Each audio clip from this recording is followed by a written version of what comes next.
अरे बहू, रोटी ना बनी कि अभी तक अंधेरा घिरने को आया। तुझे पता है ना, मुझे सूरज छिपते ही खाने की आदत है। अम्मा, वो उपले गीले थे ना, इसलिए आँच जल नहीं रही थी। मैं तो इतनी देर से लगी हूँ चूल्हा जलाने में। रहने दे, ज़्यादा बात मत बना। देख रही हूँ जब से पेट पड़ा है ज़्यादा ही हाथ पैर ढीले हो गए तेरे। अरे हमने भी तो 6-6 बच्चे जने हैं, हमने तो कभी यूँ हाथ पैर ना छोड़े। और तेरा ये आलस देखकर तो लगता है कि इस बार भी छोरी ही जन्मेगी तू। ये कहाँ की बात कहाँ लेकर आ गई आप। इसमें छोरा छोरी की कौन सी बात आ गई। हर काम तो टाइम से करके दे रही हूँ, फिर भी आपको आदत है सुनाने की। मशीन तो हूँ ना मैं, बस जुबान कितनी भी चलवा लो तुझसे। अब जल्दी से रोटी बना दे, या भूख को मारने की कसम खा रखी है। देख तो रही हो आप भी, कितनी देर से कोशिश कर रही हूँ, पर उपले जलने का नाम नहीं ले रहे। दुर्गा के पिताजी भी आते ही होंगे। अरे कल से ही बादल हो रहे थे, तो क्यों ना ईंधन पहले से ही अंदर रख लिया। यही तो तेरी लापरवाही है। जल्दी कर, रमेश भी आता ही होगा, कह कमलेश की सास बड़बड़ाती हुई बाहर निकल गई।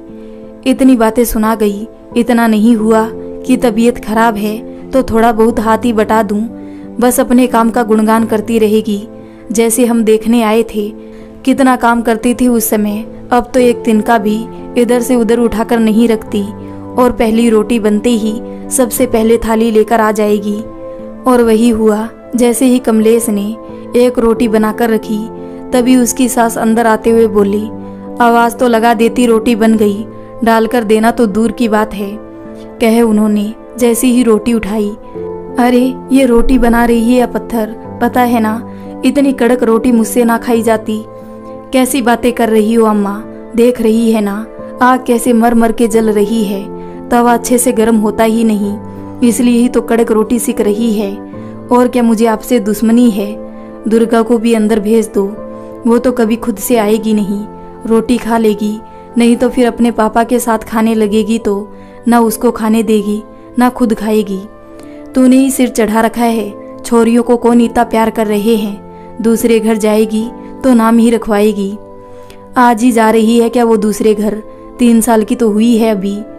तभी कमलेश के पति भी आ गए। उनको आते देख दुर्गा उनसे चिपटते हुए बोली, पापा क्या लाए मेरे लिए बताओ पहले। अरे पहले हाथ मुंह तो धो लेने दे, फिर बताता हूँ। नहीं पहले दो मुझे। उसकी जिद देख रमेश ने जेब से एक टॉफी निकालकर उसे दे दी। खुश होते हुए दुर्गा रसोई में कमलेश के पास आई और बोली, माँ देखो पापा मेरे लिए टॉफी लाए हैं। अच्छा टॉफी बाद में खा लेना, पहले रोटी खा ले। मैं तो पापा के साथ ही खाऊंगी। अरे रहने दे छोरी, तू मेरे साथ खा ले, मैं खिलाती हूँ तुझे। ना दादी, मैं तो अपने पापा के साथ ही खाऊंगी, आपके साथ नहीं। आप गंदे हो, मुझे घुमाने क्यों नहीं ले गए खेत में। बारिश होने वाली थी ना, कैसे लेकर जाती बता। बहुत जिद्दी हो गई है तू। कमलेश ज्यादा लाड मत लड़ाया कर। हमारी सास तो कहती थी जितना छोरियों से लाड करोगे उतनी ही भगवान छोरियां देगा। अम्मा जी आपकी बातें समझ से परे है। कभी तो आप खुद ही दुर्गा को इतना प्यार करो, कभी इतना बुरा भला कहो। अरे मुझे के पोती अच्छी ना लगे। अरे ये तो है भी बिल्कुल अपनी बुआ जैसी सुतरी सी। इसकी तरफ से तो मुझे चिंता ना है, कोई भी देखते ही पसंद कर लेगा। पर इसका मतलब ये ना है कि तू दूसरी भी छोरी ही पैदा करे। छोरी तो एक ही बहुत है तीज त्योहार के लिए, फिर एक इसकी बुआ है ही। इस बार तो मैं पोते का ही मुंह देखना चाहूँ। देख तेरी दोनों जेठानियों को 2-2 लड़के हैं। मैं चाहूँ कि इस बार मेरे रमेश के यहाँ कुल दीपक ही पैदा हो। अम्मा अब फिर वही बातें लेकर बैठ गई। ये सब क्या मेरे हाथ में है, और जैसे मैं ना चाहूँ कि मेरे लड़का हो। मुंह बनाते हुए कमलेश बोली, आज फिर किस बात पर तुम दोनों सास बहू की बहस हो रही है। रमेश अंदर आते हुए बोला, और भाग्यवान तुमने क्यों मुंह सुजा रखा है। क्या हुआ अम्मा, तू ही पूछ ले इससे, भले की कहो तो भी सास बुरी ही रहेगी, कह कमलेश की सास बड़बड़ाती हुई बाहर चली गई। क्या हुआ, अब तू कुछ बताएगी या फिर मुंह ही फुलाए रखेगी। अब तुम्हारी माँ ऐसी बातें करेगी तो गुस्सा तो आएगा ही ना। आज फिर बैठ गई थी वही पोते की बात लेकर। अब ये सब मेरे हाथ में है क्या, तुम ही बताओ। अच्छा शांत हो जा, ज्यादा माँ की बातों को दिल पर मत लिया कर। अच्छा जी अब एक बात बताओ, अगर मुझे इस बार भी लड़की हुई तो क्या आप मुंह फेर लेंगे मुझसे? लगता है तेरा भी माँ की बातों को सुन सुनकर दिमाग फिर गया है। बेटा हो या बेटी, बस तेरे जैसे ही सुतरे होने चाहिए, कहते हुए रमेश ने उसे अपनी बाहों में भर लिया। कमलेश कसम साती सी बोली, छोड़ो जी, आपको तो हर बात में बस यही सब कुछ सूझता है। अम्मा आती ही होगी, क्या सोचेगी? अम्मा ना आने वाली अंदर, कह रमेश ने उसके गालों पर। आखिर वो दिन भी आ गया जिसका सभी को इंतजार था। रात से ही कमलेश को प्रसव पीड़ा हो रही थी। रमेश उसे लेकर जब अस्पताल जाने लगा तो अम्मा जी ने अपने पितरों के नाम से उठाकर पैसे रख दिए और बोली, भैया मैं तो तेरे साथ ना चलूंगी, ऐसे ही बहुत घबराहट हो रही है, तुम जाओ, मैं तो यहीं बैठ भगवान से अपने पोते के लिए प्रार्थना करती हूँ। जाओ और जल्दी ही खुशखबरी लाना। अगले दिन शाम को रमेश कमलेश को जब अस्पताल से वापस लेकर लौटा तो अम्मा जी ने आगे बढ़ पूछा, रमेश तूने कल से फ़ोन क्यों नहीं किया? पता है मुझे कितनी घबराहट हो रही थी। पोता हुआ है ना, जल्दी बता, मेरी बेचैनी बढ़ती जा रही है। ना माँ, कन्या प्रेमेश्वरी आई है इस बार भी। सुनते ही रमेश की माँ वही माथा पकड़ बैठ गई और बोली, मैं तो पहले ही इसके लक्षण देखकर बता रही थी, लगता है तेरे बेटे का मुंह ना देख पाऊंगी। उनकी बातें सुन कमलेश का मुंह उतर गया। ये देख रमेश उसे अंदर ले गया और लिटाते हुए बोला, तू परेशान मत हो, बड़े बूढ़े की आदत होती है बोलने की। अभी देखना आकर कैसे अपनी पोती को गोद में उठा लेगी। बाहर आकर रमेश ने अपनी माँ से कहा, माँ कैसी बातें कर रही हो तुम? वो भी तो हमारी ही बेटी है, चल अंदर चल, उसे आशीर्वाद दे और जो नेक करना है कर। बड़ी मुश्किल से रमेश की माँ उसके साथ अंदर गई। रमेश ने लड़की को उनकी गोद में जैसे ही दिया, उस लड़की को देख एकदम से चिल्लाते हुए वो बोली, बहू ये क्या कोयला जन दिया तूने? एक तो लड़की, ऊपर से इतनी काली, तूने तो मेरे बेटे के भाग फोड़ दिए। हे भगवान, किन कर्मों की सजा दे रहा है तू हमें? कौन ले जाएगा इस लड़की को? कोई बैठने भी ना देगा इसे अपने पास, कह वो रोती हुई बाहर निकल गई। कमलेश तो पहले ही लड़की होने पर डर रही थी, अब अपनी सास का ये बर्ताव देख वो और भी रोने लगी। उसे यूं रोता देख रमेश गुस्से से बोला, लगता है पागल हो गई हो तुम सास बहू। अरे बच्चा जन्मा है, घर में कोई मातम थोड़ी ना हो रहा है जो तुम रोए जा रही हो। उसका तो समझ आ रहा है, पर तू क्यों रो रही है? तुझे भी लड़की देखकर खुशी ना है क्या? कैसी बातें कर रहे हो आप? मैंने इसे अपने पेट से जन्मा है, अपने पेट से जना पत्थर भी प्यारा हुए, फिर अपनी बेटी मुझे प्यारी ना होगी? मेरे लिए तो ये चांद का टुकड़ा है। मैं तो बस आपके लिए सोचकर दुखी हूँ कि एक तो आपको बेटा ना दे सकी, दूसरी बेटी दी तो वो भी आप ही तो कह रहे थे जी, बेटी हो तो सुंदर सी हो। अब तुझे किसने कह दिया कि हमारी बेटी सुंदर नहीं है? क्या काले बच्चे सुंदर नहीं होते? देखो कितनी बड़ी बड़ी आंखें हैं इसकी, कैसे टुकुर टुकुर देख रही है। कृष्ण जी भी तो काले थे, फिर क्यों सब उनके जैसे ही बच्चे की कामना करते हैं? ये तो मेरी कृष्णा है, हम इसका नाम कृष्णा रखेंगे। और तू देखना, माँ भी ज्यादा दिन हमारी कृष्णा से दूर नहीं रह पाएगी। मैं जानता हूँ उन्हें, वो जितना दिखाती है उतनी सख्त नहीं है वो। अपनी बेटी को गोद में ले, प्यार करते हुए रमेश बोला। इतनी देर में ही दुर्गा अंदर दौड़ते हुए आई और अपनी छोटी बहन को देखते ही बोली, मम्मी ये मेरा भाई है क्या? नहीं बेटा, बहन है तेरी। अरे वाह, मुझे तो बहन ही चाहिए थी। अब ये मेरी सहेली बनेगी और मैं इसकी दीदी, है ना पापा? वैसे हम इसका नाम क्या रखेंगे पापा? इसका नाम कृष्णा है, दुर्गा की बहन कृष्णा। अले मेरी प्यारी कृष्णा, मेरी छोटी सी परी, देखो पापा कैसे मुझे देख मुस्कुरा रही है। अपनी दीदी पसंद आ गई इसे। अच्छा, मैं अपनी सब सहेलियों को बताकर आती हूँ कि मेरी बहन आई है, कह दुर्गा बाहर दौड़ गई। रमेश व दुर्गा की बातों से कमलेश के चेहरे पर मुस्कान आ गई। अगले दिन ही रमेश अपनी बहन मीना को कमलेश के जापे में उसकी देखभाल के लिए ले आया। मीना ने आते ही वही दूसरी लड़की होने का राग अलपना शुरू कर दिया और बोली, भाई अब तो तुझे ज्यादा मेहनत करनी होगी, दो दो बेटियों का बाप बन गया है तू। अभी से कमाई में ना लगेगा तो पूरा ना पड़ेगा। मुझे तेरी फिक्र हो रही है, तू मेरी फिक्र मत कर।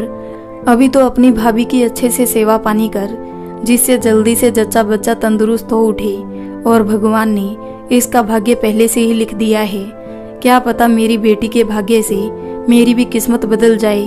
मेहनत तो मैं खूब करूँगा, लेकिन इनकी शादी की सोचकर नहीं, बल्कि अपनी बेटियों को अच्छे से पढ़ाकर पैरों पर खड़ा करूँगा।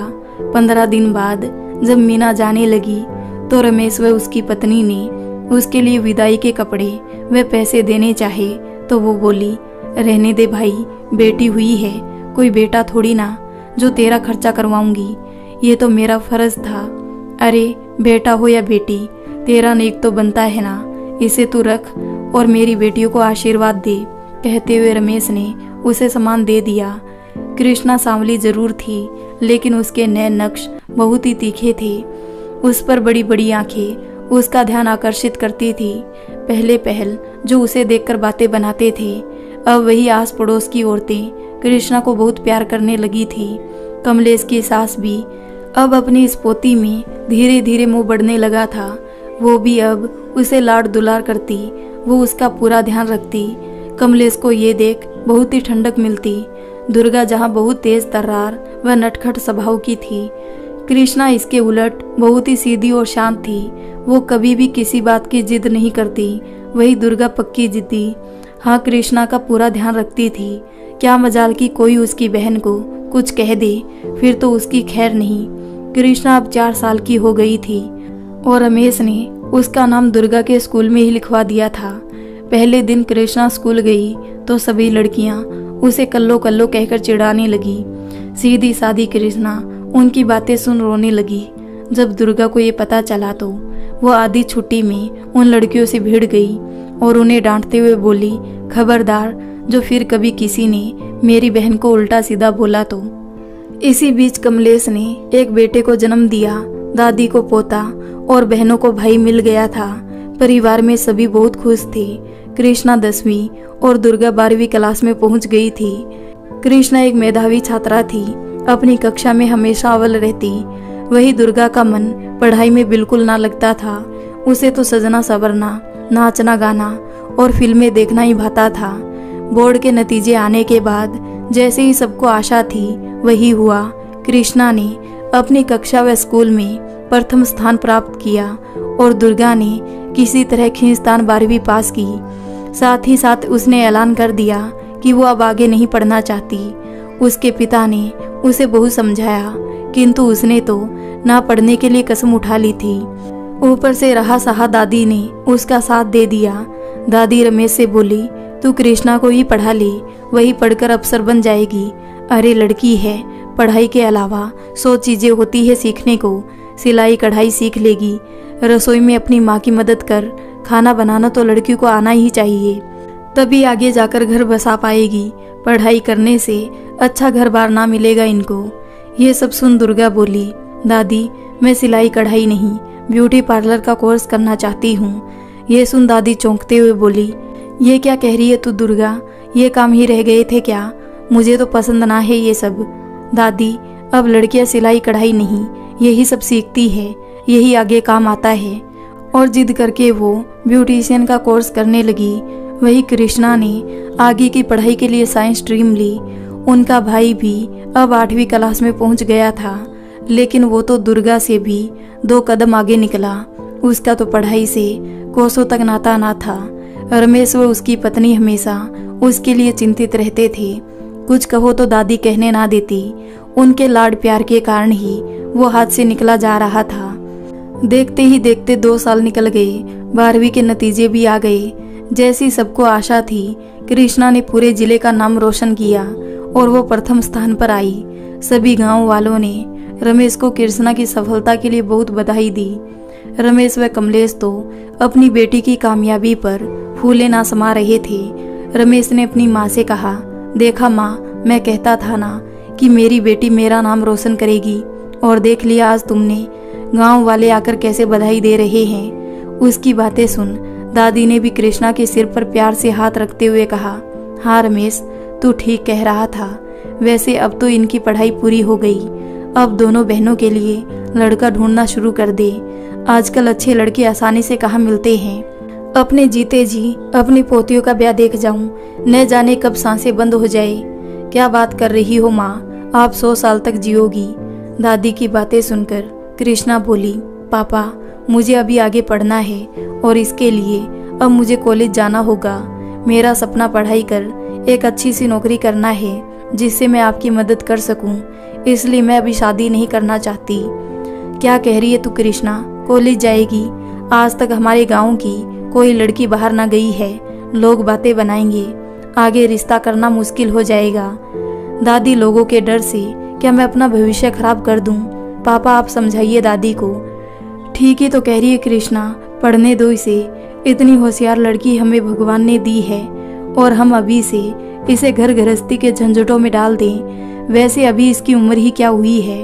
माँ तू शादी ही देखना चाहती है तो दुर्गा के लिए बात चली ही रही है, भगवान ने चाहा तो रिश्ता पक्का हो जाएगा। जैसी तेरी मर्जी, तूने कब बात मानी मेरी, कर अपनी मनमानी। उम्र निकल गई ना फिर मत कहियो, समझाया ना था माँ ने। दुर्गा का रिश्ता एक बहुत अच्छे घर में तय हो गया था। दुर्गा वैसे ही खूबसूरत थी, लड़के वालों ने देखते ही हामी भर दी। कुछ ही महीनों बाद धूमधाम से दुर्गा की शादी हुई। विदाई के समय कृष्णा बहुत ही भावुक हो गई थी। दुर्गा ने उसे समझाते हुए कहा, कृष्णा तू बहुत भोली है, अपना ध्यान रखना और मम्मी पापा का भी।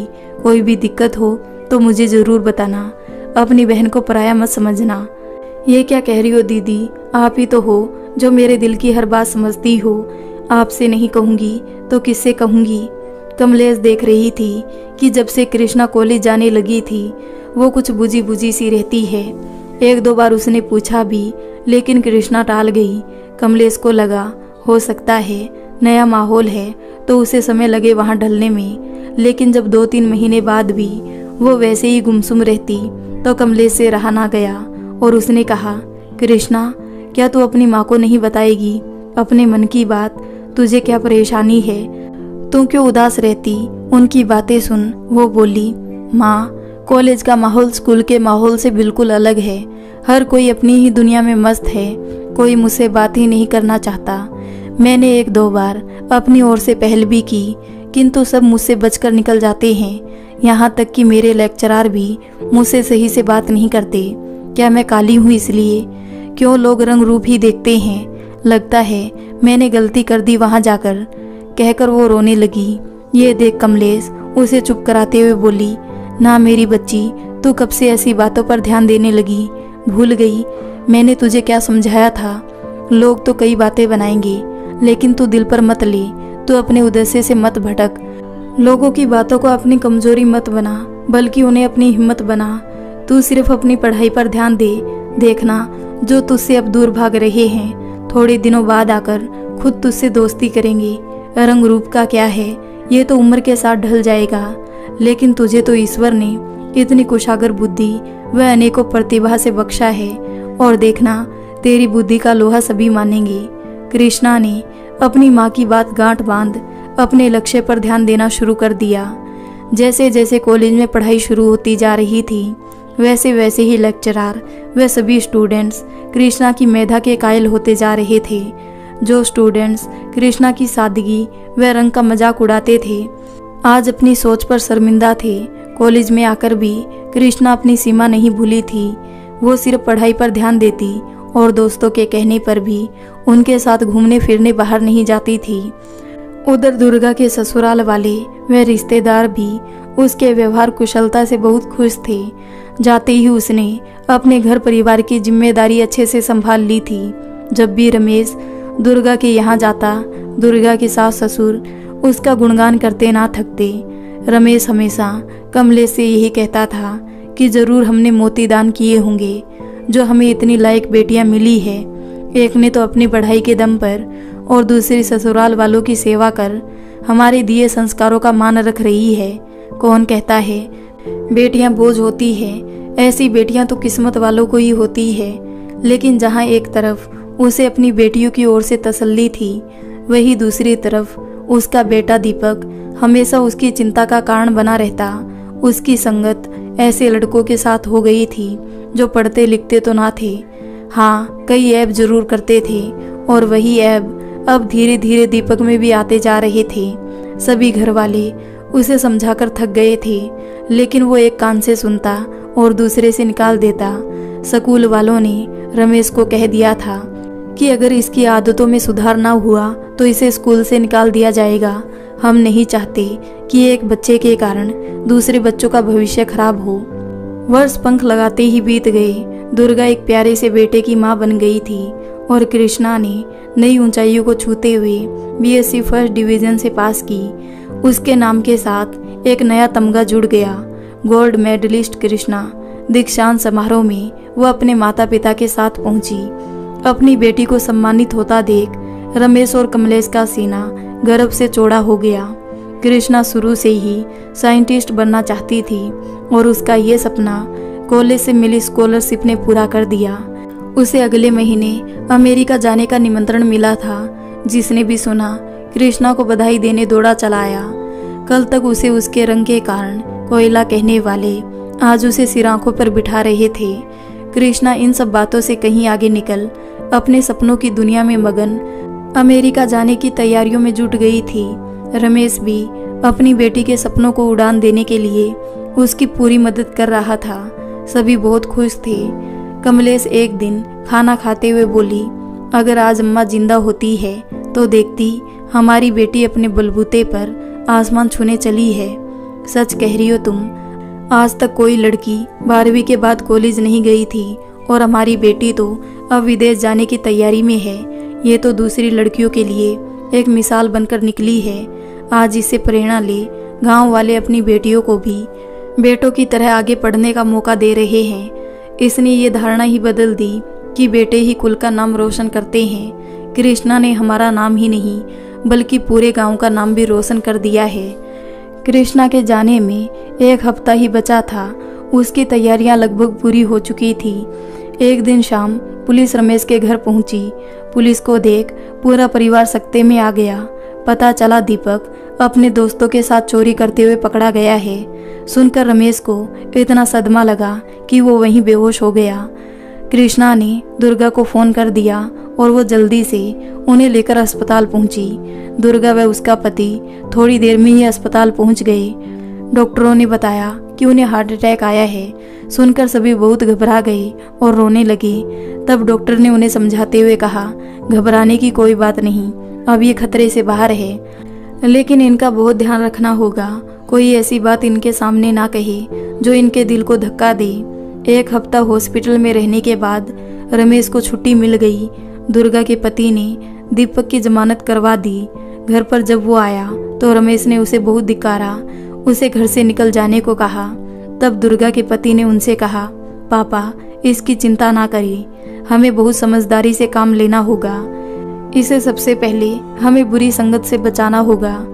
लेकिन बेटा, हम तो इसको समझाकर हार गए। घर में क्या कमी थी जो इसे चोरी करने की सूझी? खानदान की इज्जत मिट्टी में मिला दी।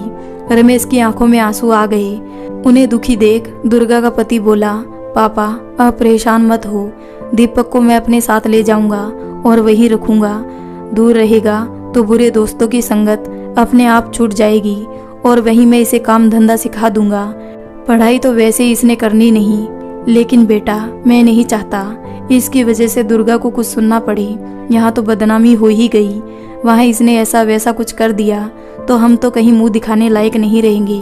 फिर समधी समधन क्या कहेंगे? नहीं बेटा, इसे यहीं रहने दो, जो हमारी किस्मत में लिखा है हम भोगेंगे। उनकी बातें सुन दुर्गा बोली, पापा ऐसा क्यों कह रहे हो? क्या आपको अपनी बेटी जमाई पर विश्वास नहीं है? मेरे ससुराल वाले बहुत ही अच्छे हैं, इतना तो आपको भी पता है। आप बस अपनी सेहत का ध्यान रखो और ज़्यादा कुछ मत सोचो। अभी आप आराम करो, काम पर जाने की भी ज़रूरत नहीं, हम बीच बीच में आते रहेंगे। वैसे कृष्णा तो है ही, उसे मैंने समझा दिया है। बेटा कृष्णा को तो कल ही जाना है, भूल गई क्या? अरे हाँ पापा, इन सब में तो हम ये ज़रूरी बात भूल ही गए थे। कोई बात नहीं कृष्णा, तू जाने की तैयारी कर, मैं पापा का ध्यान रखूंगी। दीदी आपने कैसे सोच लिया कि मैं पापा को इस हालत में छोड़कर चली जाऊंगी? इसमें पापा को मेरी ज़रूरत है। अगर मैं चली गई तो मम्मी अकेली पड़ जाएगी। ये क्या कह रही है कृष्णा तू? अरे तेरे बरसों की मेहनत है ये, क्यों हमारे कारण इस सुनहरे अवसर को छोड़ रही है? तू जा मेरी बेटी, तेरे पापा ठीक है, मुझे कुछ नहीं हुआ है। हाँ कृष्णा, पापा सही कह रहे हैं, मैं कुछ दिन रुक जाऊंगी यहाँ पर। नहीं दीदी, आप मायका और ससुराल दोनों कैसे संभालोगे? और अभी रोहन 2 साल का ही तो है। मैं इतनी खुदगर्ज नहीं कि पापा को ऐसी हालत में छोड़ चली जाऊं। मैं यहीं रहकर अपना सपना पूरा करूंगी, लेकिन वहां नहीं जाऊंगी। कृष्णा ने सरकारी नौकरियों के लिए आवेदन कर दिया। वो अपने पिता की देखभाल के साथ साथ अपने एंट्रेंस एग्जाम की तैयारी भी करती रहती। रमेश तो बिस्तर पर ऐसा लगा कि चाहकर भी उठ नहीं पा रहा था। दीपक ने जो जख्म दिया था वो अंदर ही अंदर उन्हें खाए जा रहा था। वो चिंता में घुले जा रहे थे, इसलिए दवाइयां भी असर नहीं कर रही थी। घर की जमा पूंजी भी खत्म होती जा रही थी। कृष्णा ने ट्यूशन करना शुरू कर दिया था। उससे कुछ सहारा तो जरूर लगा था, लेकिन इतना काफी ना था।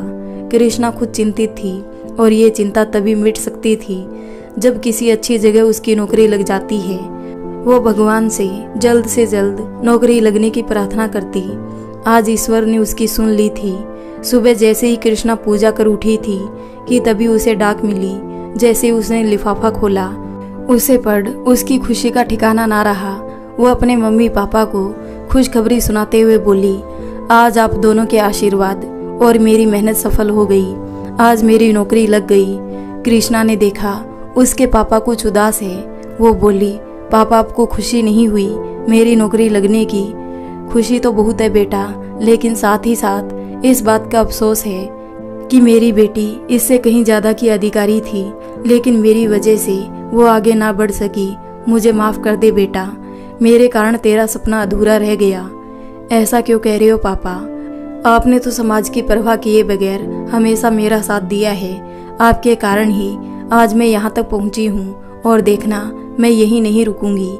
ऐसी छोटी छोटी बातें मुझे आगे बढ़ने से कभी नहीं रोक सकती। ये तो मेरी मंजिल का बस एक पड़ाव है। मेरी बच्ची, मुझे यकीन है तेरे मजबूत इरादों पर। भगवान से यही प्रार्थना है कि वो तेरे सपने पूरे करे। धीरे धीरे समय का पहिया आगे बढ़ता जा रहा था। कृष्णा को नौकरी करते हुए 4 साल हो गए थे, और इस बीच अपनी योग्यता के बलबूते परीक्षा पास कर प्रथम श्रेणी अधिकारी नियुक्त हो चुकी थी। रमेश की तबीयत भी अब काफी बेहतर हो गई थी। दूर रहने से दीपक की भी बुरी संगति और आदतें छूट गई थी, और उसने मोबाइल का कामकाज सीख लिया था। उसमें आए बदलाव और उसकी इच्छा को देख कृष्णा व उसके पिता ने उसका मोबाइल का एक शोरूम शुरू करवा दिया था। रमेश भी उसके साथ शोरूम पर ही बैठते और उस पर पूरी निगाह रखता था। अब सबने उसे घर की जिम्मेदारी देनी शुरू कर दी थी, जिससे कि वो कामों में लगा रहे, उसका ध्यान ना भटके। संडे का दिन सभी घर पर थे। दुर्गा भी अपने पति के साथ वहां आई हुई थी। दोपहर खाना खाने के बाद रमेश ने कृष्णा से कहा, बेटा अब तो तेरा सपना पूरा हो गया है और तू अपने पैरों पर खड़ी हो गई है। दीपक भी अब अपनी जिम्मेदारी बखूबी संभाल रहा है। बस अब तू मेरी एक इच्छा पूरी कर दे तो मुझे चैन मिले। पापा, कौन सी इच्छा? आप मुझे बताओ, मैं जरूर पूरी करूंगी। बेटा तू भी अपना घर बसा ले। मैं जाने से पहले तेरा भी परिवार देखना चाहता हूँ। क्या कह रहे हो पापा? आप कहाँ जा रहे हो? ये क्या कह रहे हो पापा? आप कहाँ जा रहे हो? और क्या ये मेरा परिवार नहीं? मुझे नहीं करनी शादी। मैं आपको छोड़कर कहीं नहीं जाऊंगी। नहीं बेटा, ऐसा मत कह। तुझे मेरी कसम, लड़कियों को तो एक ना एक दिन ससुराल जाना ही होता है, हमारी पसंद से नहीं। तो अगर तुझे कोई लड़का पसंद है तो बता दे, हम उसी से तेरी शादी कर देंगे। पर तू शादी के लिए हाँ कर दे। मेरा दिल बेचैन रहता है, लगता है अब ज्यादा दिन नहीं जीऊंगा। रमेश जी की बातें सुनकर कमलेश बोली, यह क्या कह रहे हो जी आप? कुछ तो सोच समझ कर बोला करो। कहीं नहीं जा रहे हो आप? देखना अभी तो आप अपने पोता पोती नातियों की शादी भी देखेंगे। कह कमलेश आंसू पोंछने लगी। उनकी बातें सुन सभी की आंखों में आंसू आ गए। दुर्गा अपने आंसू पोंछते हुए बोली, हाँ कृष्णा, तू शादी कर ले। अरे ये सब पहले होता था कि शादी के बाद लड़कियां पराई हो जाती थी। अब ऐसा कुछ ना है। देखती नहीं है मुझे, हर महीने यहाँ आई बैठी रहूं, और मैं भी तो इसके साथ साथ वह साली साहिबा के हाथों का स्वादिष्ट खाना खाने पहुंच जाता हूँ। उन दोनों की बातें सुनकर सभी हंसने लगे और माहौल थोड़ा हल्का हो गया। इनकी एक रिश्ते की मौसी जो मुंबई रहती थी, अभी दिल्ली शिफ्ट हुई है। उनका लड़का भी अफसर है और उसके लिए लड़की ढूंढ रहे हैं। अभी पिछले हफ्ते हमारे यहाँ आई थी तो कह रही थी दुर्गा अपनी जैसी लड़की हमारे विनय के लिए भी ला दे। अगर कृष्णा तू हाँ कहे तो मैं आगे बात चलाऊं। दुर्गा ने कहा, अरे बिटिया, ये भी पूछने की बात है भला, तू अगले हफ्ते बुला ले उन लोगों को यहाँ, ठीक है ना कृष्णा? जैसा आप लोग सही समझो। कृष्णा ने बेमन से सहमति दे दी। उन लोगों के आने से एक दिन पहले दुर्गा अपने मायके आ गई। उसे आया देख कमलेश बोली, अरे दुर्गा, तुझे तो कल उन लोगों के साथ आना था, फिर आज कैसे? अरे आज मैं अपनी इस अफसर बहना के लिए आई हूँ। इसको ब्यूटी पार्लर में ले जाकर थोड़ा लड़की जैसी बना दूँ। क्या मतलब, क्या मैं लड़की जैसी नहीं? कृष्णा मुंह बनाते हुए बोली, अरे बहना, लड़की तो है पर बहुत सीधी सादी, और आजकल के लड़कों को चाहिए थोड़ी फैशन वाली लड़कियाँ। क्या कमी है हमारी कृष्णा में? अफसर है, इतने लोग इसके नीचे काम कर रहे हैं। कमलेश बोली, अरे माँ, तुम भी बुद्धू रहोगी। वो अफसर नहीं, लड़की देखने आ रहे हैं। तुम्हें पता है हमारे समाज का, गुण तो वो बाद में देखेंगे, पहले तो लड़की सुंदर लगनी चाहिए। इसलिए मैं इसे ब्यूटी पार्लर ले जाने आई हूँ। मुझे नहीं जाना किसी पार्लर में, जैसी हूँ उन लोगों को मुझे उसी रूप में पसंद करना होगा। पागल हो गई है क्या? आजकल दिखावे का जमाना है, ऐसी उनके सामने आएगी तो क्या पसंद नहीं करेंगे? लेकिन मैं झूठ के आधार पर कोई रिश्ता नहीं जोड़ना चाहती। मैं जैसी हूँ उनके सामने वैसी ही आऊंगी। कह कृष्णा वहां से उठ गई। उसके जाने के बाद दुर्गा ने अपना माथा पीट लिया। अगले दिन उसने अपनी माँ के साथ चाय नाश्ते की तैयारी करवा दी। उसके बाद वो कृष्णा को देखने उसके कमरे में गई। कृष्णा को एक साधारण सा सूट पहने देख वो बोली, अरे कृष्णा, ये क्या, कपड़े तो कम से कम ढंग के पहन ले। क्यों, क्या कमी है इन कपड़ों में? मैं अपनी ऑफिस की मीटिंग में इनको ही तो पहनकर जाती हूँ। बहना, आज ऑफिस नहीं, तेरी जिंदगी की मीटिंग है। जा अपनी बड़ी बहन की इतनी सी बात मान ले, एक अच्छा सा सूट पहन ले। अच्छा चल, मैं ही निकाल देती हूँ। कह उसने अलमारी से एक सुंदर सी सलवार कमीज निकाल दी। कृष्णा कपड़े पहन जब बाहर आई तो दुर्गा ने उसे प्यार से कहा, चल, पार्लर तो नहीं गई, मैं ही तेरा हल्का फुल्का मेकअप कर देती हूँ। ना दीदी, मेकअप तो बिल्कुल ना करूँगी, मुझे बिल्कुल पसंद नहीं ये लिपा पोती। अच्छा चल, हल्की सी लिपस्टिक तो लगा ले।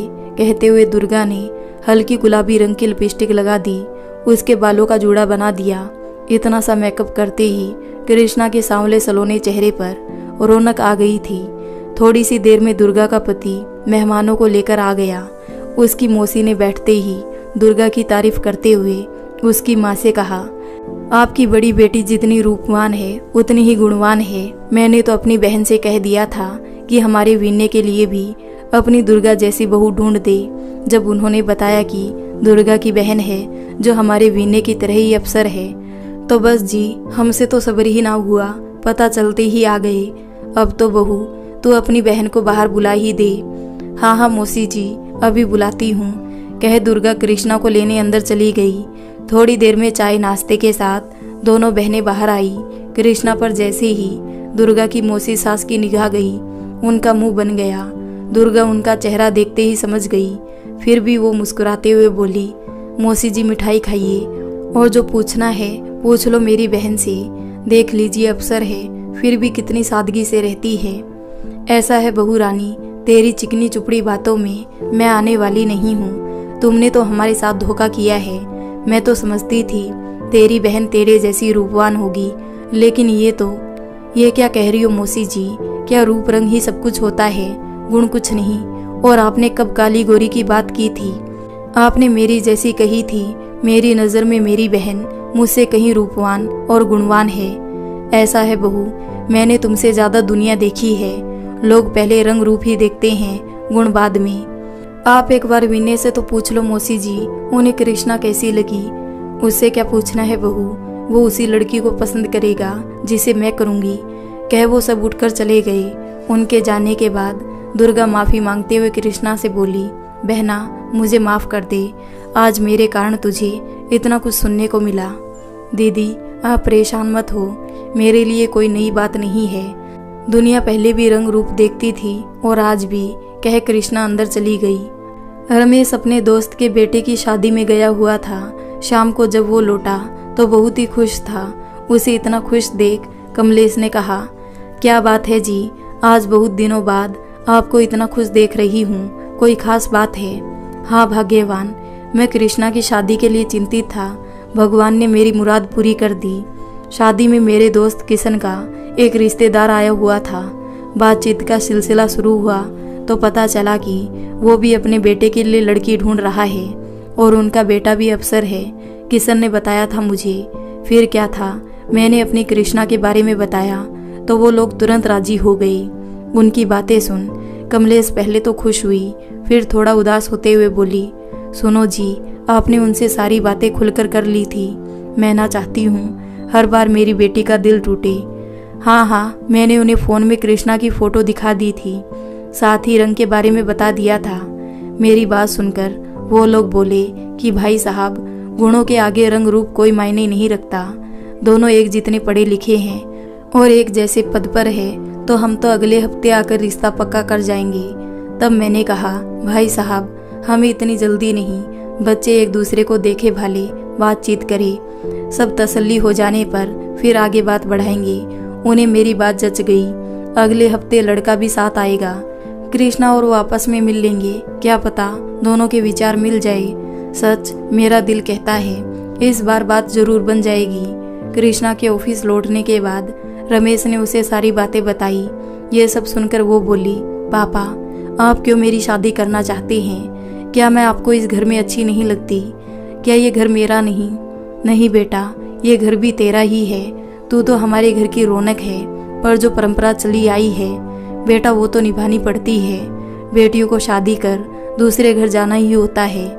अच्छा छोड़ इन बातों को, देख मैं लड़के की तस्वीर लाया हूँ फ़ोन में, देख है ना सुंदर? पापा वो सुंदर है तो क्या मुझे पसंद करेगा? क्यों नहीं करेगा, तू देख तो सही। आपने देख लिया ना पापा, बस बहुत है। नाराज है अपने पापा से? नहीं पापा, तो एक नज़र देख तो सही। अच्छा पापा, आप इसे मेरे फ़ोन पर भेज दो, मैं कपड़े चेंज कर देख लूँगी।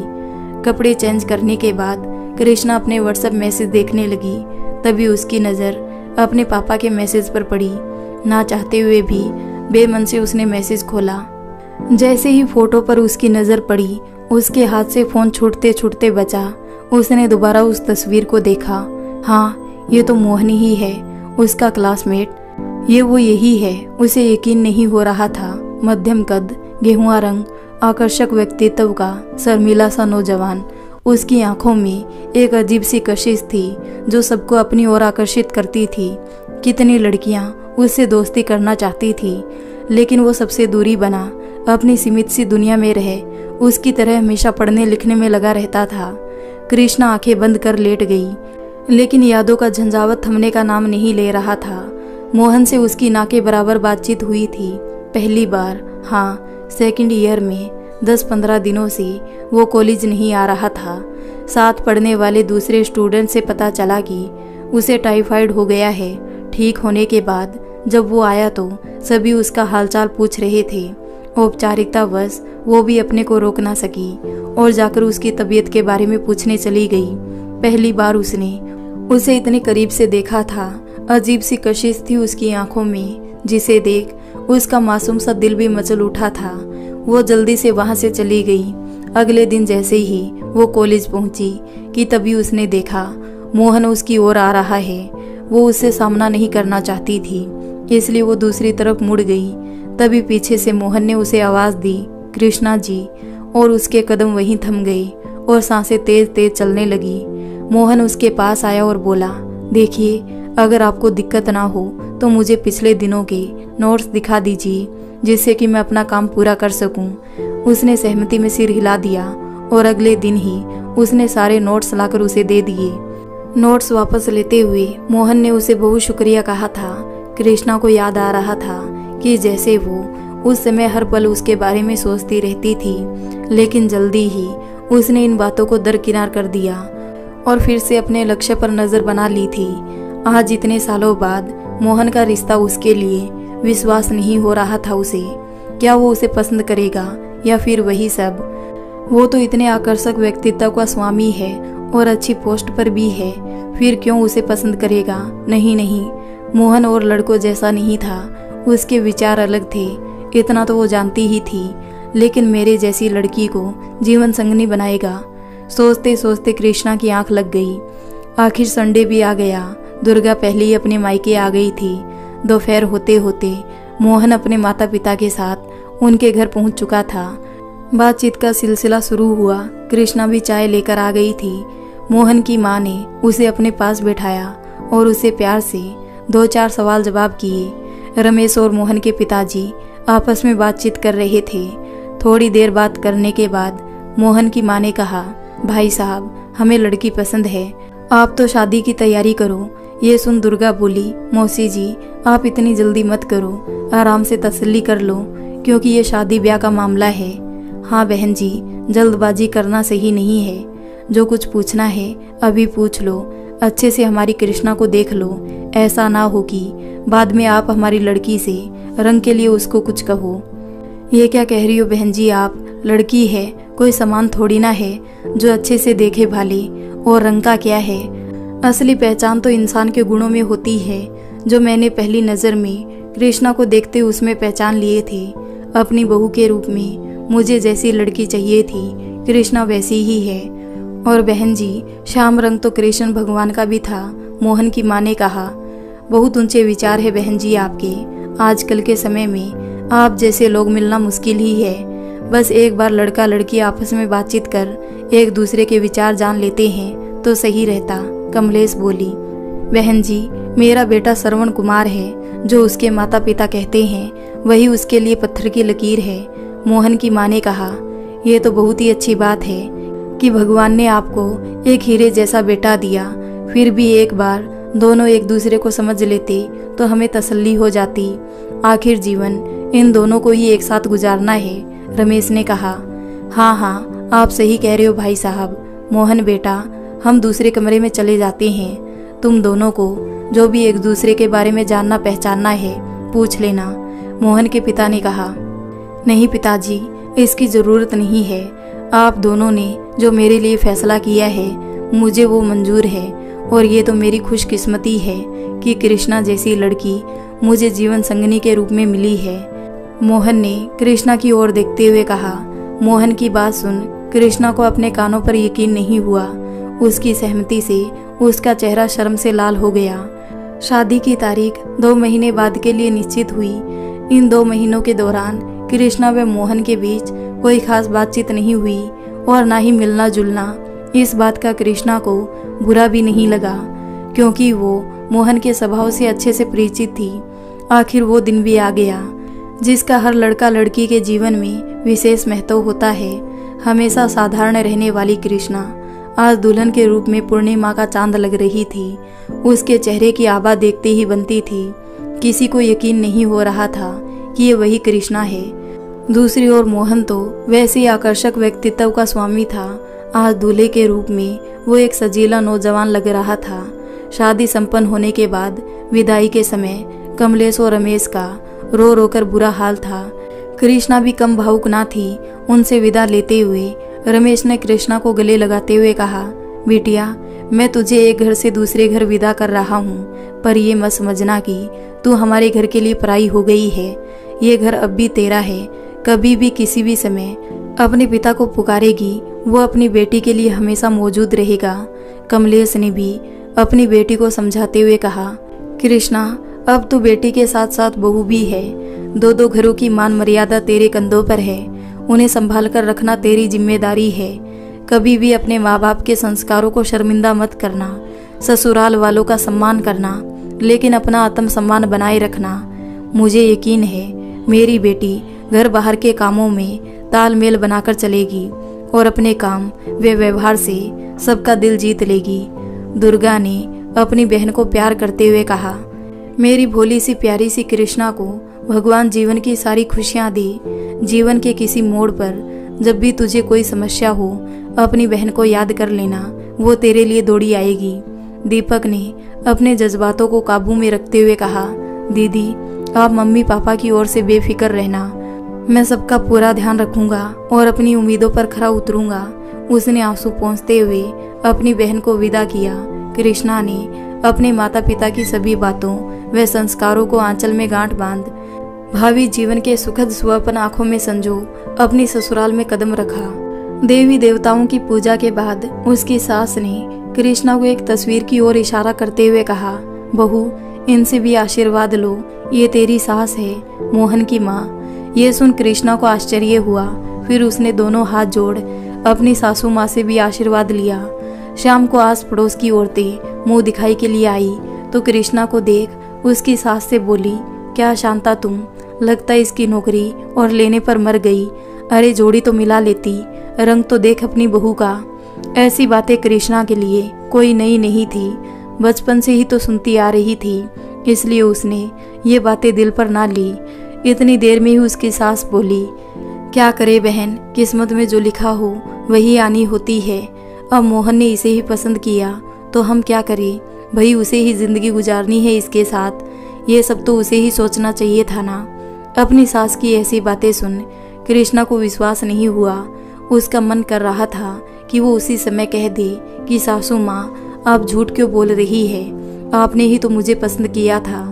कितनी तारीफ कर रही थी आप उस समय मेरी, लेकिन संकोचवश वो कुछ नहीं कह पा रही थी।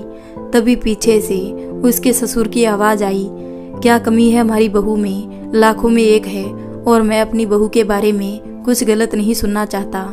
ये सुन सभी औरतें चुप हो गई। कृष्णा का मन अपने ससुर के प्रति श्रद्धा से भर गया। रात को वो घड़ी आ गई जिसका हर पति पत्नी के जीवन में महत्वपूर्ण स्थान होता है। जैसे ही मोहन कमरे में आया कृष्णा लज्जा से और सिकुड़ गई। मोहन उसके पास बैठता हुआ बोला, कृष्णा मुझे यकीन नहीं हो रहा कि तुम मेरी जीवन संगनी बन गई हो। मैंने तो तुम्हें पाने की कल्पना की थी और भगवान ने देखो इसे हकीकत में बदल दिया। मुझे लग रहा है कि मेरे जीवन में रूठी हुई खुशियाँ अब मुझे फिर से मिलेगी और जिस प्यार को मैं अब तक तरस रहा हूँ मेरे हिस्से का प्यार भी अब मुझे मिल जाएगा। मैं वादा करता हूँ जीवन के हर सुख दुख में तुम्हारा साथ दूंगा। कृष्णा तुम भी तो कुछ कहो, क्या तुम मुझे पाकर खुश हो? मैं चाहता हूँ कि तुम भी अपने दिल की बात मुझसे कहो। एक दूसरे के बारे में जानकर ही जीवन का ये सफर और हसीन बना पाएंगे। मोहन की बात सुन कृष्णा शर्माते हुए बोली, आप जैसा जीवन साथी मिलना मेरे लिए सौभाग्य की बात है। सच कहूँ तो मेरी भावना भी आपसे अलग नहीं। जब आपको पहली बार देखा था तो मन के किसी कोने में आपकी मूरत संजो ली थी, लेकिन मुझे पता था आप चांद हो और शायद मेरे हाथ वहाँ तक ना पहुँचे। और वैसे भी मुझे अपनी सीमाएं पता थी, लेकिन जब आपका रिश्ता आया तो मेरे लिए ये किसी चमत्कार से कम ना था। चमत्कार नहीं पगली, ये हम दोनों का एक दूसरे के लिए प्यार था जो शब्दों का मोहताज नहीं था। और देखा ना, दिल के तार ऐसे जुड़े कि माँ ने जो मेरे लिए पहली लड़की पसंद की वो तुम ही निकली है। बुआ सच कहती थी कि भगवान मेरे दिल की हर मुराद एक ना एक दिन जरूर पूरी करेगी। कह उसने कृष्णा को अपनी बाहों में भर लिया। कृष्णा भी छुई मुई सी उसकी बाहों में सिमट गई। अगले दिन ससुराल में उसकी पहली रसोई थी। खाना खा उसके ससुर, बुआ सास और मोहन ने उसके बनाए खाने की खूब तारीफ की। बुआ सास तारीफ करते हुए बोली, साक्षात अन्नपूर्णा है ये तो, कितना स्वाद है इसके बनाए खाने में। कह उसने शगुन दिया। उनकी बात सुन कृष्णा की सास बोली, क्या जीजी कभी आपने हमारे खाने की तो इतनी तारीफ ना करी? क्या हम बढ़िया खाना ना बनाते? मैंने कब कहा तो अच्छा खाना नहीं बनाती, लेकिन बहू जितना बढ़िया नहीं।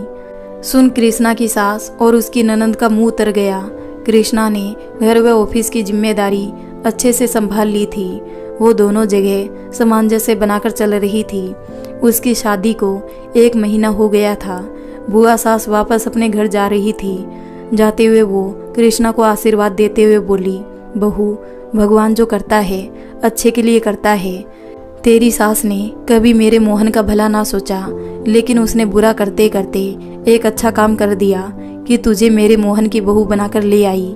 तेरा काम व व्यवहार देख अब मैं अपने मोहन की ओर से निश्चित हो गई हूँ। उसकी माँ के जाने के बाद मैंने कभी उसे इतना खुश नहीं देखा। वैसे भी शांता ने कहा इसे अपना बेटा माना है, हमेशा अपने बेटा बेटी में ही लगी रही। दोस्त मेरे भाई का है जो दूसरी शादी करते ही अपने पहले बेटे को भूल गया। बहू मेरा मोहन बहुत सीधा है, वो तो आज तक इन लोगों का छल कपट ना समझा। तुम होशियारी से काम लेना, आगे तुम खुद समझ जाओगी बुआ क्या कह रही थी। कृष्णा को बुआ की बातें ज़्यादा समझ तो नहीं आ रही थी, फिर भी उसने सहमति में सिर हिला दिया। शादी के बाद कृष्णा जब पहली बार अपने मायके गई तो सभी उसे देख बहुत खुश हुए और रमेश कमलेश अपनी बेटी को आशीर्वाद देते ना थक रहे थे। 2 दिन रुककर कृष्णा वापस अपने ससुराल आ गई। कृष्णा अपनी हर जिम्मेदारी बखूबी निभा रही थी, फिर भी उसकी सास व ननंद कुछ न कुछ कमी निकाल उसे ताने मारने से ना चुकती थी। कृष्णा कई बार उन सबका ये बर्ताव देख दुखी हो जाती थी। तब मोहन उसे समझाते हुए कहता, कृष्णा माँ बड़ी है, कुछ कह दिया तो इतना बुरा क्यों माना, और सोनाली तो अभी बच्ची है, इनकी बातों को दिल पर मत लिया करो। हाँ, उसके ससुर उसकी तरफदारी करते हुए उसकी सास वे अपनी बेटी को डांट दिया करते थे कि तुम क्यों इसके पीछे हरदम पड़ी रहती हो। एक दिन कृष्णा जब ऑफिस जाने लगी तो उसके ससुर बोले, बेटा जरा 3000 दो, बिजली का बिल भरना है। तुमसे ना लेता, लेकिन तुम्हें पता है ना शादी में कितने खर्चे होते हैं। ये सुन कृष्णा बोली, कोई बात नहीं पापा, घर खर्चे की जिम्मेदारी हमारी भी है। अब तो जब तब उसका ससुर उससे कुछ ना कुछ पैसे लेते रहते। कृष्णा को थोड़ा अजीब लगने लगा था, क्योंकि उसके पति अपनी तनख्वाह अपने पिताजी के हाथ में ही रखते थे। उसके बाद भी उसके ससुर महीने में कई बार घर खर्च के नाम से उससे पैसे लेते। कुछ महीने बाद ही उसकी ननंद की शादी तय हो गई। उसके ससुर ने कृष्णा व मोहन को एक दिन अपने पास बुलाकर कहा, तुझे तो पता ही है ना मोहन, तेरी बहन के ससुराल वाले अच्छे खाते पीते लोग हैं, इसलिए उनके हिसाब से ही हमें लेन देन करना होगा। अब सब हमारी तरह तो होते नहीं ना कि जो बिना दहेज के शादी कर ले। ये सुन कृष्णा को थोड़ा बुरा लगा। सब कुछ तो लाई थी वो अपनी शादी में उसके बाद भी, लेकिन वो लिहाज के मारे बोल ना पाई। तुम्हारी सैलरी तो घर खर्च में ही निकल जाती है, और तुम्हारे छोटे भाई की अभी इतनी तनख्वाह नहीं कि वो सहारा लगा सके, इसलिए बहू तुम्हें भी शादी में पूरा सहयोग करना होगा। उनकी बातें सुन कृष्णा ने कहा, पिताजी आप कैसी बातें करते हो, सोनाली आपकी बेटी ही नहीं मेरी ननंद भी है, आप बेफिक्र रहे, हम उसकी शादी बहुत धूमधाम से करेंगे। शादी में अच्छी खासी रकम खर्च हो गई, जिसमें आधी कृष्णा के खाते से गई।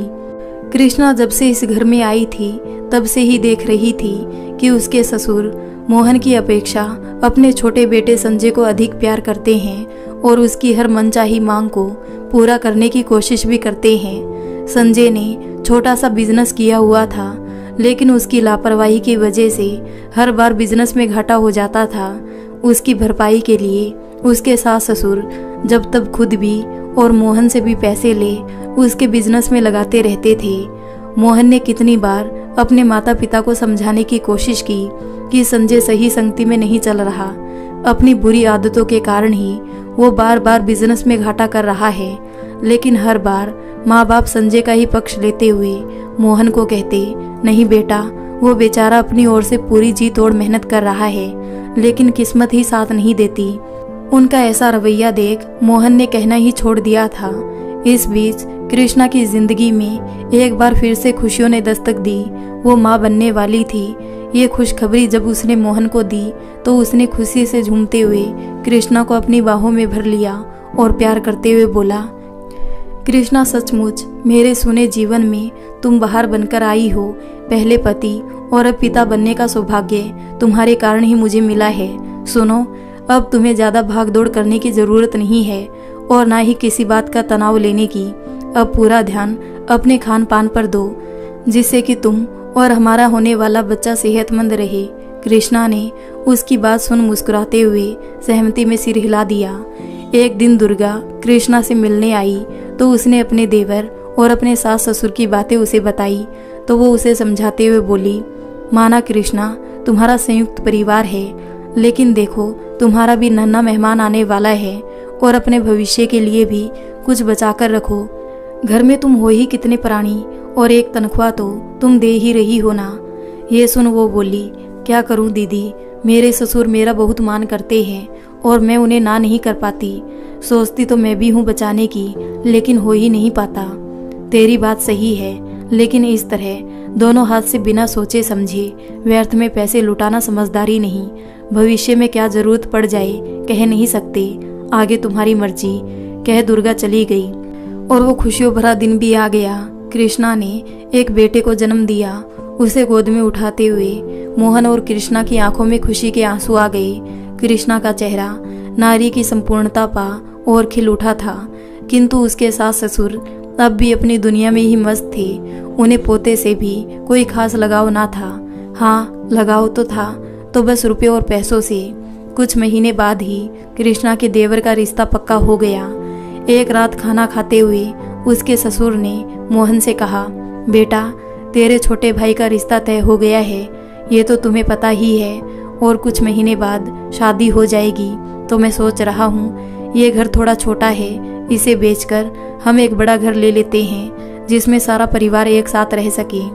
ये सुन वो बोला, कह तो आप सही रहे हो पापा, मकान तो मैंने देख लिया है, लेकिन पैसे थोड़े ज़्यादा है। तुझे तो पता ही है ना सोनाली की शादी में कितना खर्चा हो गया। थोड़े बहुत तो मैं कर दूंगा, लेकिन फिर भी पैसे पूरे नहीं हो रहे हैं। तो मैं सोच रहा हूँ क्यों ना हम बहू के जीपीएफ से कुछ पैसे निकलवा ले। ये सुन कृष्णा बोली, नहीं पापा, मैं अपने जीपीएफ से पैसे नहीं निकाल सकती। मेरे अकाउंट में तो वैसे भी अब कुछ नहीं है। बिट्टू के भविष्य के लिए भी तो कुछ सोचना है ना। हाँ पापा, कह तो कृष्णा सही रही है, संजय भी लोन क्यों नहीं ले लेता। ये सुनकर कृष्णा के ससुर बोले, उसने बिजनेस के लिए अभी तो लोन लिया था, फिर इतनी जल्दी नहीं मिलेगा लोन। मुझे समझ नहीं आ रहा बहू को पैसे देने में क्या हर्ज है। पापा, जब मेरे पास पैसे थे मैंने बिना कहे निकाल दिए, अब नहीं है तो मैं कहाँ से लाऊं।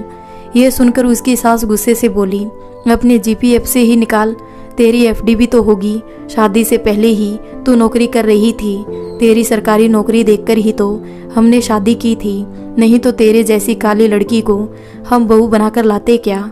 ये सुन कृष्णा सन रह गई। ये कैसी बातें कर रही हो मम्मी, उस दिन तो आप कह रही थी कि आप मेरे स्वभाव को देखकर मुझे अपना रही हो, और आज जब मेरे पास पैसे नहीं तो आप ऐसी बातें कर रही हो। सुन रहे हो पापा मम्मी की बातें? सुन रहा हूँ बहू, कुछ गलत नहीं कह रही, सही कह रही है। ये सुन उसे बहुत गुस्सा आया। वो बोली, आज आप सबका असली रूप मेरे सामने आ गया। मेरा तो रंग काला है, लेकिन आप लोगों का तो मन काला है, जिसमें इतने नीच विचार भरे हुए हैं। पापा, मैं तो आप दोनों को अपने माता पिता मान इज्जत करती थी, लेकिन आज मुझे खुद पर ही शर्म आ रही है कि मैं आपके अंदर बैठे चोर को क्यों ना पहचान पाई। आप सिर्फ मुझसे पैसे ऐंठने के लिए ही मीठी बातें करते थे। छी पापा, आप मुझसे जबरदस्ती नहीं कर सकते थे, वरना क्या करोगी तुम, जरा सुने तो हम भी। उसके ससुर गुस्से से बोले, पिताजी, अपने व अपने बच्चे के हक के लिए मैं आपको काली का रूप धरकर दिखा सकती हूँ, समझ रहे हैं ना आप। अपनी बहू का रौंदर रूप देख उसके सास ससुर सकपका गए और आखिरी हथियार के रूप में अपने बेटे की ओर देखते हुए बोले, देख रहा है अपनी बेइज्जती करवाने के लिए लेकर आए थे क्या हम इसे। ये सुन मोहन बोला, पिताजी, अपमान तो आप सबने किया है आज तक इसका, ये तो आते ही इस घर की हो गई थी, क्या नहीं किया इसने इस घर के लिए। आपको अपने माता पिता से बढ़कर माना, लेकिन आपने इसे मेरी तरह ही पैसे छापने की मशीन से ज्यादा कुछ ना समझा। आपको तो आज तक अपने बेटे की भावनाओं की कदर नहीं रही, तो फिर इसकी क्या होगी। मेरी माँ के जाने के बाद आपको तो नई पत्नी मिल गई, लेकिन मुझसे तो मेरा पिता भी छिन गया। आपको तो ये भी नहीं पता होगा कि रात को मैं कितना रोया करता था और कितनी ही रात में भूखा सोया। ये तो मेरी माँ के कोई पुण्य कर्म रहे होंगे जो कृष्णा मुझे पत्नी के रूप में मिली, और इसके लिए तो मैं माँ को भी धन्यवाद करता हूँ। कृष्णा को पसंद करते हुए उसके मन में चाहे कैसी भी भावनाएं रही हो, लेकिन इसे मेरी पत्नी बना आपने मेरा भला ही किया। वैसे माँ, मैंने तो हमेशा आप में अपनी माँ की छवि को ही देखा है, लेकिन आपने कभी मुझे अपना बेटा नहीं माना। आप तो दूसरी थी, मेरा खुद का पिता ही मुझे भूल गया, तो आपसे क्या उम्मीद रखूं। मैं इतने वर्षों से आप लोगों के दिए हर अपमान को चुपचाप सहता रहा, क्योंकि आप मेरे माता पिता, लेकिन जब माता पिता ही अपना भूल जाए तो अपना अपमान तो मैं सह सकता हूँ, लेकिन अपनी पत्नी का नहीं। जब हम दोनों के लिए आपके मन में नफरत ही है, तो इस घर में एक साथ रहने का कोई औचित्य नहीं बनता। हम जा रहे हैं, अब हम अलग रहेंगे, कृष्णा चलने की तैयारी करो। ये आप क्या कह रहे हो? मम्मी पापा को छोड़ हम अलग रहे, ये नहीं हो सकता, कृष्णा ने कहा। इतना कुछ सुनने के बाद भी तुम इनके साथ रहना चाहती हो? वो हमारे बड़े हैं, गुस्से में आकर उन्होंने कुछ कह भी दिया तो इसका मतलब ये तो नहीं हम उन्हें छोड़कर चले जाए। क्या अच्छा लगेगा माता पिता के होते हुए हम अनाथों की तरह जिंदगी गुजारे। हम जहाँ रहेंगे सब साथ रहेंगे। कृष्णा की बात सुन उसके सास ससुर का चेहरा शर्म से झुक गया है। चाहकर भी उनके मुंह से बोल नहीं निकल पा रहे थे।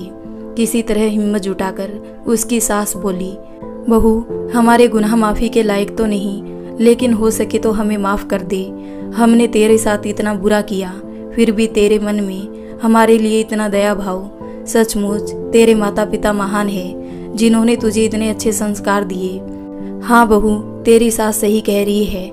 आज तू अपने कर्मों द्वारा इतने ऊपर उठ गई है, चाहकर भी हम तेरे कद को छू नहीं सकते।